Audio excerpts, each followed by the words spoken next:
que Jesus Cristo era um físico quântico e nós não sabíamos disso? Como que Jesus operava os seus milagres? Será que de fato existe alguma diferença entre ele e nós? Será que nós podemos fazer tudo aquilo que ele fez? Estava aqui refletindo sobre essas perguntas e eu quero trazer esse conhecimento para vocês diante das minhas reflexões, diante dos textos bíblicos que eu estudei para chegar a essas respostas. Então fica aqui até o final desse vídeo. Se você é novo nesse canal, muito prazer, eu me chamo Alisson Maia. Eu ajudo pessoas a manifestar os seus sonhos e objetivos de vida através de uma reprogramação mental e ressignificação das suas sombras. Então vamos lá.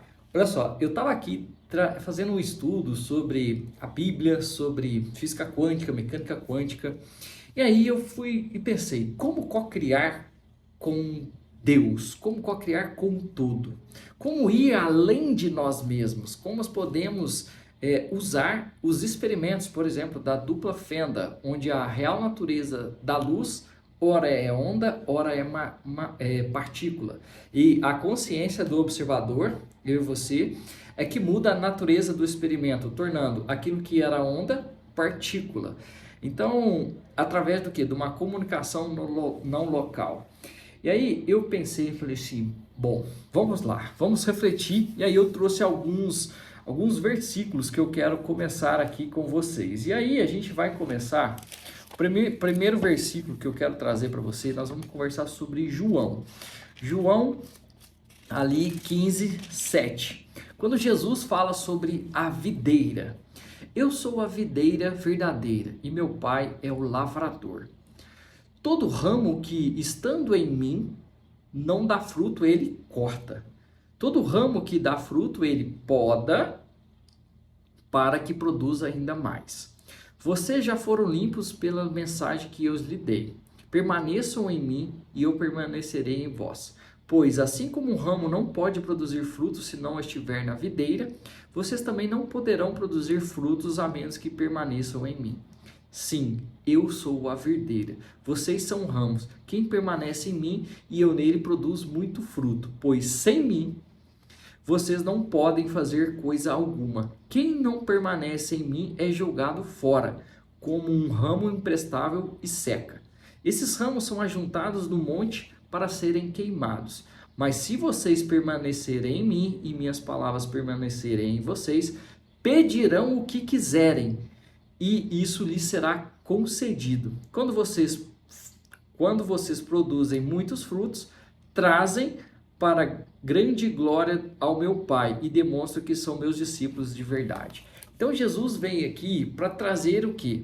Que Ele é o caminho, Ele é a verdadeira o quê? Videira e o Pai é o lavrador. Então quem permanece conectado com a energia crítica, com a mente de Cristo, com o sentir de Cristo, e produz fruto. O que é produzir fruto? É nós sermos a nossa melhor versão. É pegarmos tudo que já nos foi concedido ou que está sendo concedido, porque muitos são chamados, mas poucos escolhidos. E esses escolhidos é os que vão ser capacitados ao longo do caminho, quando você estiver produzindo. Porque se você não produz, você é chamado, você está na videira, mas se você não produz, ele vai cortar. Então pega aí essa sensação e começa a perceber. Então vamos lá, primeira coisa, vocês têm que estar sempre conectado com Cristo, porque através do pedido de Cristo, você receberá o seu desejo, porque tudo aquilo que vocês pedirem, crendo que recebeu, receberão. E aí a gente vai para outro versículo, nós vamos lá para Mateus 21, 22, Jesus traz a seguinte ideia, né? Jesus amaldiçoa a figueira. De manhã, enquanto voltava para Jerusalém, Jesus teve fome. Encontrando uma figueira à beira do caminho, foi ver se havia figos, mas só encontrou folhas. Então disse à figueira: nunca mais dê frutos. E no mesmo instante, a figueira secou. Quando os discípulos viram isso, ficaram admirados e perguntaram: como a figueira secou tão depressa? E Jesus respondeu: eu lhes digo a verdade. Se vocês tiverem fé e não duvidarem, poderão fazer o mesmo que eu fiz com a figueira, e muito mais. Poderão até dizer a este monte: levante-se e atire-se ao mar, e isso acontecerá. Se crerem, receberão qualquer coisa que pedirem em oração. E afinal? Então, assim, quer dizer que se nós tivermos fé como Cristo, estivermos nele, se nós determinarmos algo, esse algo vai acontecer em oração. E aí, afinal, o que é a oração? O que pode ser a oração?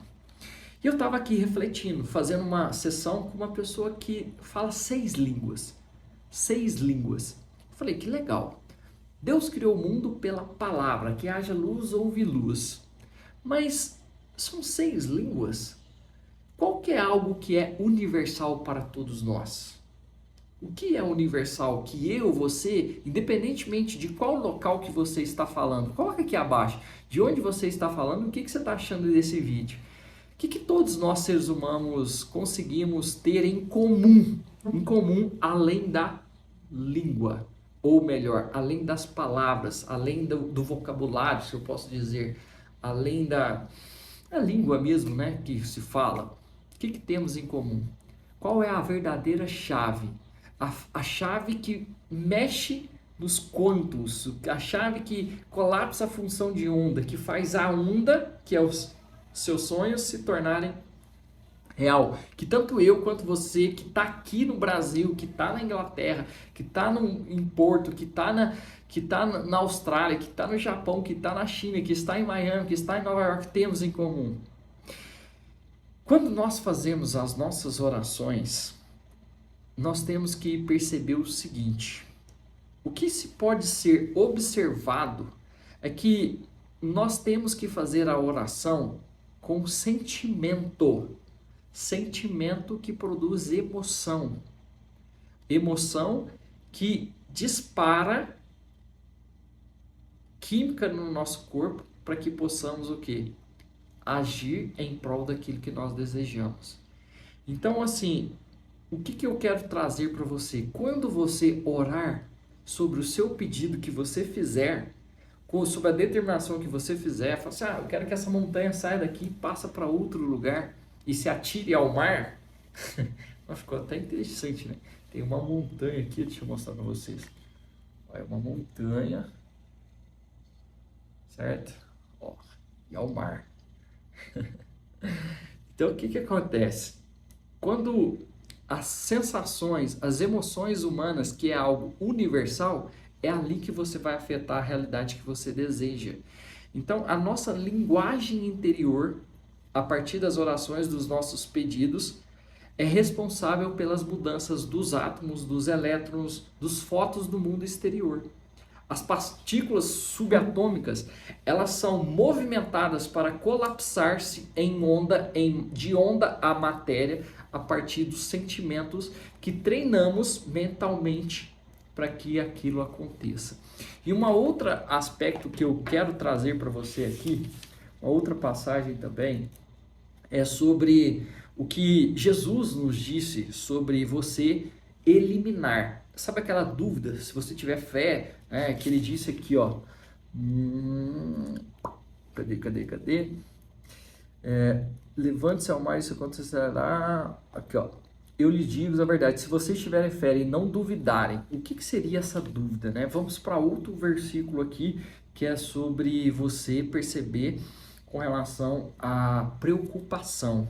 O que é a dúvida? Preocupação. O que acontece? Olha só. O que Jesus ensina sobre preocupação? Por isso, eu lhes digo que não se preocupe com a vida diária. Se terão o suficiente para comer, beber ou vestir. A vida não é mais do que comida. E o corpo não é mais do que a roupa. Observem os pássaros. Eles não plantam nem colhem, nem guardam alimento em celeiros, mas o seu Pai Celestial os alimenta. Acaso vocês são muito mais valiosos que os pássaros? Qual de vocês, por mais preocupado que esteja, pode acrescentar a menos uma hora à sua vida? E por que se preocupa com a roupa? Observem como crescem os lírios do campo. Não trabalham nem fazem roupas. E, no entanto, nem Salomão em toda a sua glória vestiu com eles. E se Deus veste com tanta beleza as flores silvestres, que hoje estão aqui e amanhã são lançadas ao fogo, não será muito mais generoso com vocês, gente de pequena fé? Portanto, não se preocupe dizendo: o que vamos comer, o que vamos beber, o que vamos vestir. Essas coisas ocupam o pensamento dos pagãos, aqueles que estão ansiosos, aqueles que estão deprimidos, aqueles que não controlam os seus pensamentos. Mas seu Pai Celestial já sabe do que vocês precisam.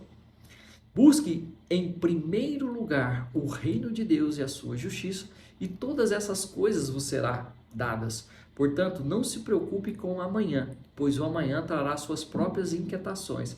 Basta para hoje os problemas desse dia. E quando ele fala, busque primeiro o reino de Deus, e Neville Goddard é um exímio metafísico de Bíblia. Ele nos diz que o reino de Deus, o reino dos céus, é um estado de consciência. Um estado de consciência entregue que sabemos que aquela realidade já existe dentro das infinitas possibilidades, aquela realidade já existe. E por existir, nós não precisamos preocupar quando ela vai chegar, em que momento ela pode chegar agora, no piscar de olhos, porque são muitas as possibilidades. Então, todas as vezes que eu falo sobre manifestação de objetivos, se você for no plano de coach, como eu trabalhava com coach, meta, vamos fazer meta, de quanto tempo você vai alcançar a meta? O que te impede você de alcançar a meta amanhã? Se você, por exemplo, tem um cliente meu que chegou aqui esse mês, nossa, Adson, agosto está difícil demais, está difícil demais. A meta dele, tipo, é sempre 200 mil e tal. Alisson, já chegou aqui, ontem era dia 17 e eu fiz só 75 mil. Eu falei assim, homem de pouca fé, por que andasses ansioso? E ele vai ver esse vídeo aqui, por que andasses ansioso? Para Deus tudo é possível. Então, relaxa, calma. Teve algum mês que você fez menos que 150 mil? Não teve esse ano. Eu falei, então, relaxa e faça o seu melhor. Entregue conteúdo, entregue atendimento, entregue qualidade, tira as preocupações. Ah, mas a concorrência está fazendo isso. Para de dar energia para a concorrência, faça o seu trabalho, faça o seu melhor. Ele fez lá uma reforma na loja, a loja ficou maravilhosa. Aí tá assim, ah, mas será que não ficou muito chique? Eu falei, relaxa, sua loja recebe público, de público a público A++. Relaxa, você é a energia. Então aí eu trouxe, vamos viver essa experiência. Por quê? E aí eu trago um outro versículo para vocês entenderem. Isso aqui é muito importante, sobre João 28, onde Jesus nos fala outra questão. E aí eu quero que vocês entendam, Jesus é ou não é metafísico? É ou não é um físico quântico? Vamos lá, qual que é mesmo que eu quero ler? Jesus 11:28, vamos lá. Daqueles que estão preocupados e ansiosos, né? Jesus agradece ao Pai. Naquela ocasião, Jesus orou da seguinte maneira: Pai, Senhor dos céus e da terra, eu te agradeço porque escondestes essas coisas dos que se consideram sábios e instruídos e as revelastes que são como crianças. Sim, Pai, foi o teu agrado fazê-lo assim.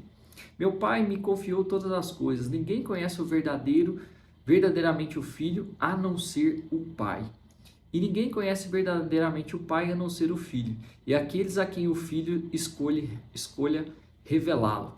Venha a mim todos vocês que estão cansados e sobrecarregados, e eu lhes darei descanso. Tome sobre vós o meu jugo, deixe que eu lhes ensine, pois eu sou manso e humilde de coração, e encontrarão descanso para o quê?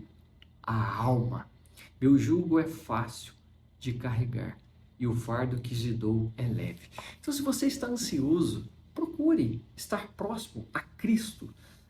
Procure estar próximo para que você possa o quê? Sentir toda a grandeza, toda a evolução que Cristo tem para te trazer. Gostou desse vídeo? Faça aqui um comentário. Te vejo aí nos próximos vídeos, tá bom? Um forte abraço e fica com Deus. Valeu!